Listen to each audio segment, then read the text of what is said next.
Hello, my name is Lea Stans, and you might know me from my blog Silent-ology, where I write about anything and everything to do with silent films.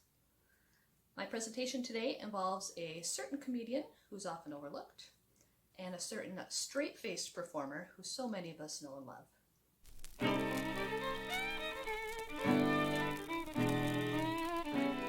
Most fans of the great Buster Keaton know about his friendship with Roscoe Fatty Arbuckle. Roscoe was Buster's friend, his mentor, and the man who gave him his start in films. But what about Buster's work with Al St. John?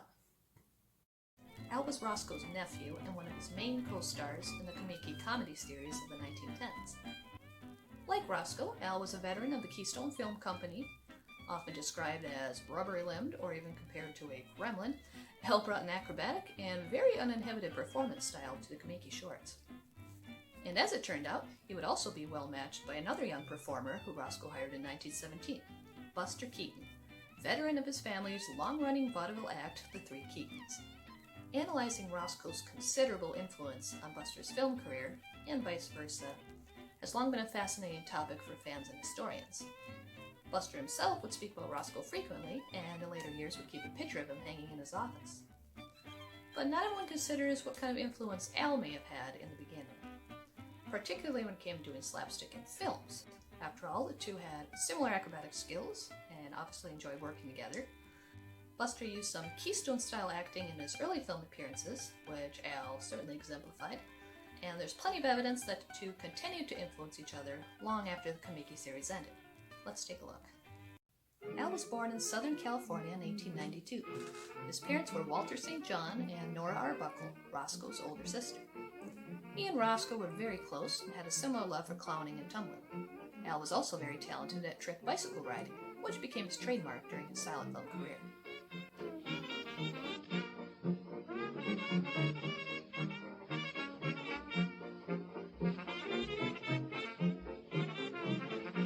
Al started acting in the theater as a teen, possibly helped by his uncle Roscoe, who was a stage comedian. When Roscoe made the jump from theater to films, winding up at the prolific Keystone studio, it didn't take long for Al to join him there too. Initially he did bit parts and stunt work, particularly automobile stunts. His specialty was soaping up a stretch of road so he could make cars spin crazily. He also played a Keystone cop in several films. He would often be paired with Uncle Roscoe, where he was usually a villainous romantic rival. And at a studio filled with uninhibited comedians like Ford Sterling and Rube Miller, Al fit right in.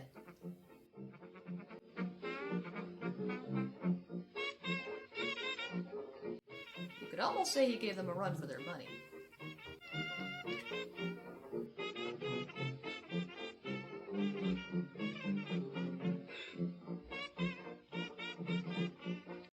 Let's skip ahead.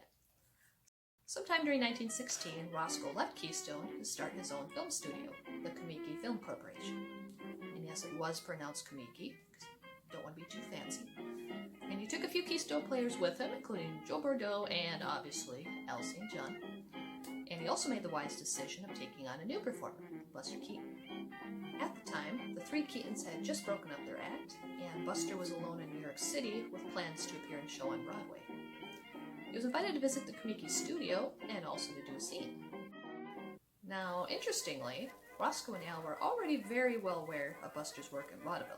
So aware, in fact, that a year earlier they'd even swiped the broom routine from the Keatons' act, which had been frequently performed by Buster and his father Joe.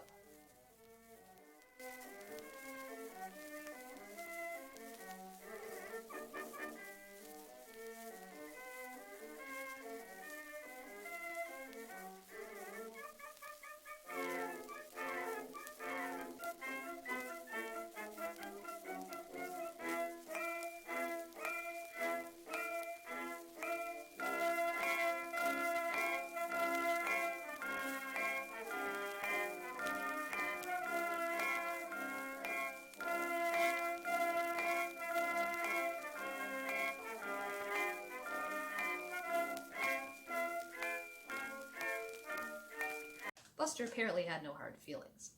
Famously, he made his film debut as a troublemaking customer in The Butcher Boy in 1917.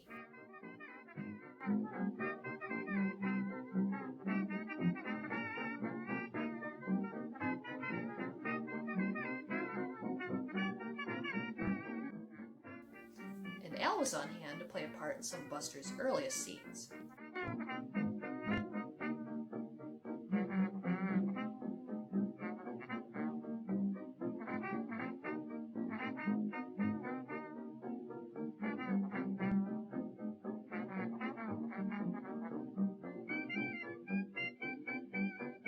It was quite an initiation.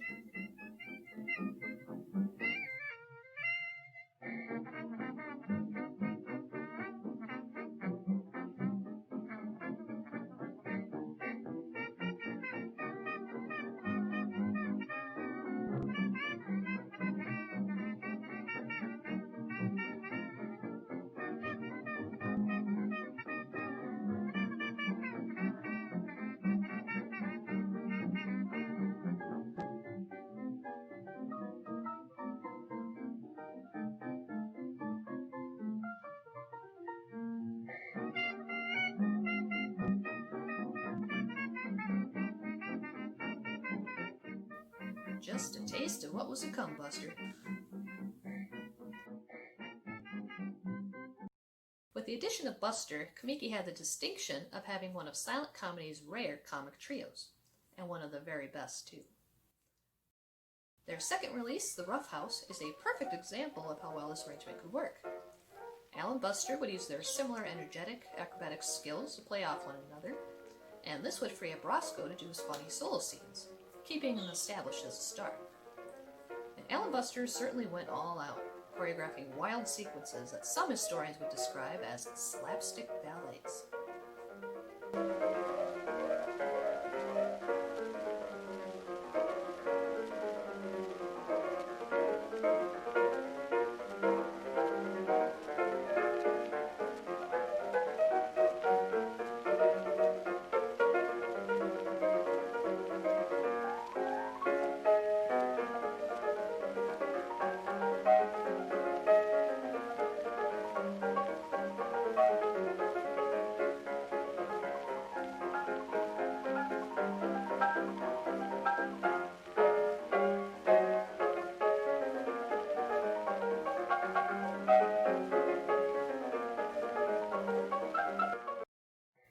Al's background as a trick bicycle rider, you wonder if he suggested Buster's first scene in the Rough House. He was probably using Al's bike, too. Al was likely a big influence on this sequence, too, where he, Buster, and Joe Bordeaux are dressed as suspiciously familiar-looking cops setting out on a familiar type of bumbling race to the rescue.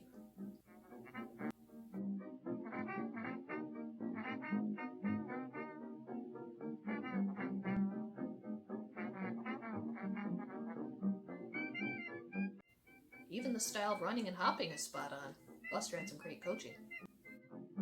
This little homage to the Keystone Cops, by the way, might be responsible for the common misconception that Buster had actually worked at Keystone. Just to be clear, he had not. His wedding night, Comique's third offering, once again introduces Buster with a bicycle gag, likely using Al's bike again.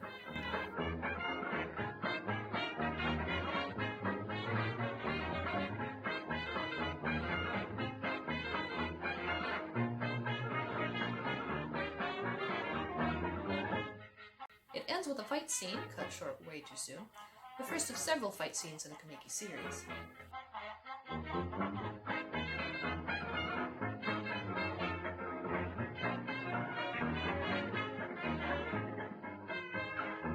Later in life, Al would be known for his experience in crafting fight scenes, so it's likely he had a heavy hand in shots like this.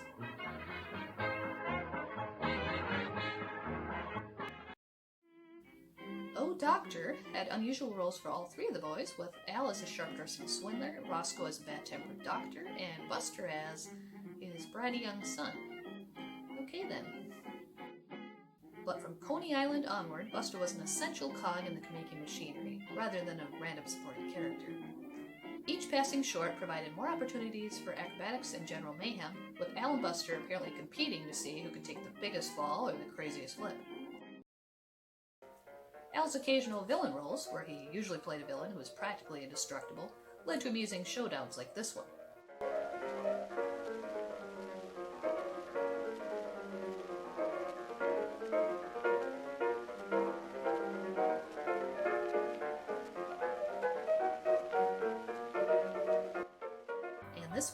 Buster clearly struggles to keep a straight face.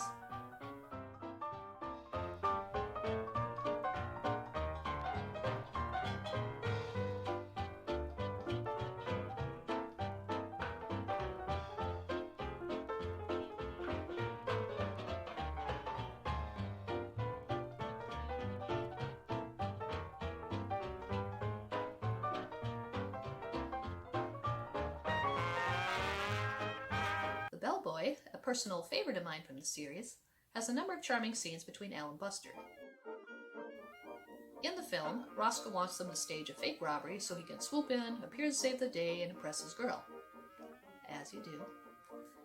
Al and Buster start carrying out the plan with some touches of magical realism.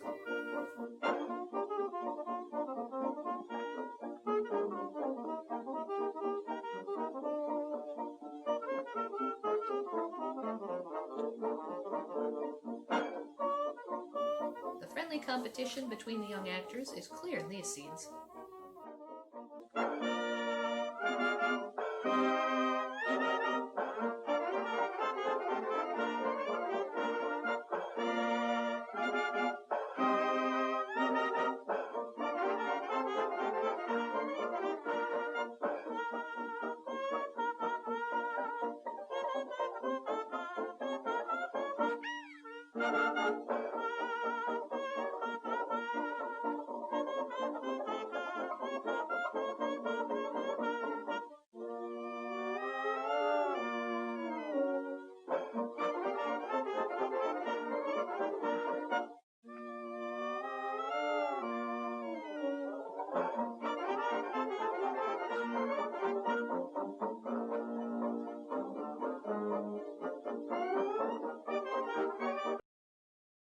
One of my favorite scenes between Al and Buster overall is from Moonshine, a freewheeling satire of backwoods bootleggers with plenty of fourth wall breaking jokes.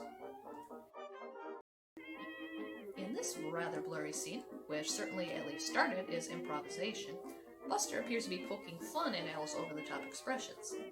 Al plays along, and the result is surreal to say the least.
Towards the end of the popular series, Buster had settled on the famous costume he'd used in his own films, and his comic style was becoming more and more deadpan. His natural way of working, as he would recall. Al departed to star in his own series of comedy shorts for Warner Brothers, Fox, and other studios. And eventually, megastar Roscoe also left to star in feature films, handing over the reins of Comique to Buster, who began making the short comedies that we all know and love today. We've all heard of the infamous 1921 Labor Day scandal, when actress Virginia Rappe fell ill at a party hosted by Roscoe and passed away a few days later from a ruptured bladder. Roscoe was accused of having assaulted her and went through several trials for manslaughter. He was eventually declared innocent of all charges, but his comedies were pulled from theaters, and he wouldn't appear on screen again for many years. He did return to work, however, and quietly directed a number of comedies, some starring Al St. John. Al kept busy during the 1920s, making a number of shorts, many of which he wrote and directed himself. If you view Al's work during this period, it might seem familiar. By this point, the old grotesque slapstick personas were going out of style, and a subtler, gentler-paced comedy was taking its place. Al not only evolved with the times, adopting a less gremlin-like persona, but he apparently took inspiration from a former colleague. Not only does he become far more straight-faced in some of these shorts, but even some of his movements are clearly inspired by Buster.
Al's background at Keystone was an influence on Buster's early screen appearances, it seems clear that Buster was also an influence on Al. There's also evidence that Al and Roscoe continued to collaborate with Buster behind the scenes.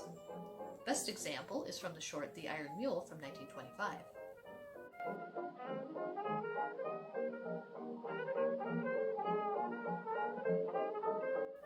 Does that train look familiar?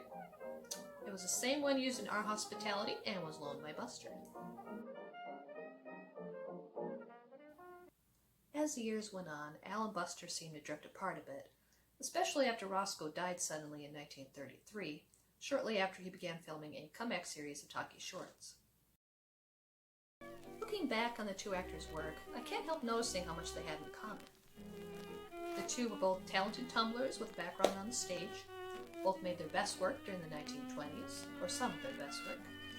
Both were married 3 times, and their first marriages would end in divorce with long-lasting repercussions. Both would struggle with alcoholism and a downturn in their careers. And finally, both would make comebacks later in life. Buster with his work in television, commercials, and bit parts, and Al with his role as a comic sidekick, Fuzzy St. John, in dozens and dozens of westerns. He was so well known and popular as Fuzzy that in Europe, many of his scenes would be edited from films and released as their own shorts. Many veteran actors of these westerns had fond memories of Al, talking about how wonderful he was on the set and how talented he was at improvising. Star Buster Crabbe recalled, "The younger folks loved hearing his tales about working in the silent pictures. There was more than one time when Al would talk about Fatty Arbuckle and would end up in tears. He would always compose himself and be ready to get back to work, but it was obvious that whole thing affected him." Al and Buster made at least one more appearance on film together, in Buster's 1937 educational short, Love Nest on Wheels. This short, already notable for starring almost Buster's entire family, was clearly a walk down memory lane for him, in more ways than one. You can't help wondering if he and Al reminisced about the old days, when, as Buster recalled, the world was ours. She's in good condition, ain't she? Oh, she sure is. Considering... Considering what? Hi, Elmer. Oh, Uncle Jeff. I'm going to sell my trailer. Well, now, I tell you, that's going to be kind of hard to figure out. My trailer, ain't it? Yep, sure it is, but things as there is. You see, I bought a heifer over at Snodgrass's, and I thought I'd keep her in the shed. But the shed ain't big enough with a trailer in it, so I just pushed her right on into the trailer. You got a cow in my trailer? Will you get her right out? Well, I'd like to, all right, but I can't. You see, she's fattened up, and now I can't back her through the door, and I can't yank her through.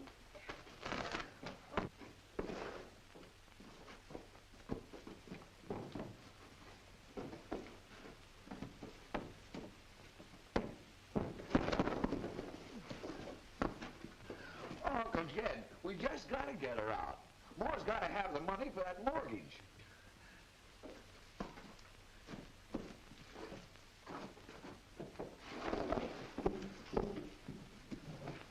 Hey, there ain't no use of pulling and tugging on her that way. I tried it. You'll bend her all up.